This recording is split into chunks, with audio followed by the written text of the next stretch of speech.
For a TV, the world is thinking. The idea came. Luckily, it either comes to you or it doesn't sometimes to solve these things, like putting color into computers.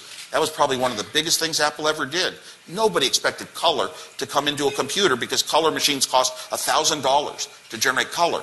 They had tons of chips, and I figured out a way to do it with one little $1 chip. And it was really strange how it happened. But this would apply to young children.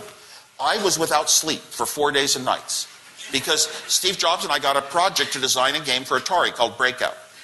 He said Steve needed the money quick, so we had to do it in 4 days and nights. I didn't think it was possible. Back then, games weren't software. They were hardware. Little chips and voltages to wires from here to there make it work. And I didn't think it was possible, but I said, I'll try it.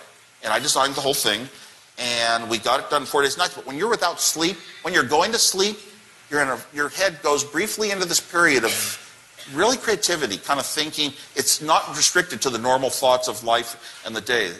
When you're waking up, your head's a little like that. Well, my head was kind of in this floating, half-asleep state, and out on the Atari floor, they only had black and white TVs in those days for the first arcade games. They had this dot going across the screen. It's changing colors like a rainbow, and it was hypnotizing like you're at a concert or something.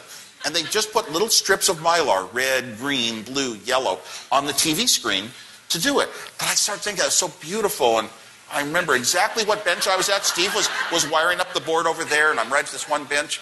I just sort of drifted, and I thought, signals for color TVs. I remember from high school electronics, they go up and down at a certain speed. And then I thought, what if you made a signal that went up and down at a different rate? Would it look like color?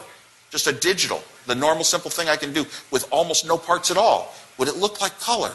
And then, oh my gosh, I figured out a way that I could have four little 01 bits circling around, and it could go up and down at different time, and red would become blue.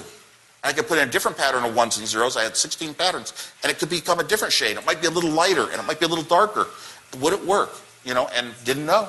But when I finally wired it up about a year later and brought Steve over, we saw it, and that was eureka.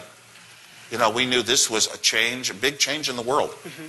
So sometimes you're not sure if it's going to work because it didn't follow all the methodology, all of the science that's in the books, all those numbers, yet it's similar enough it might work. And in this case, it did.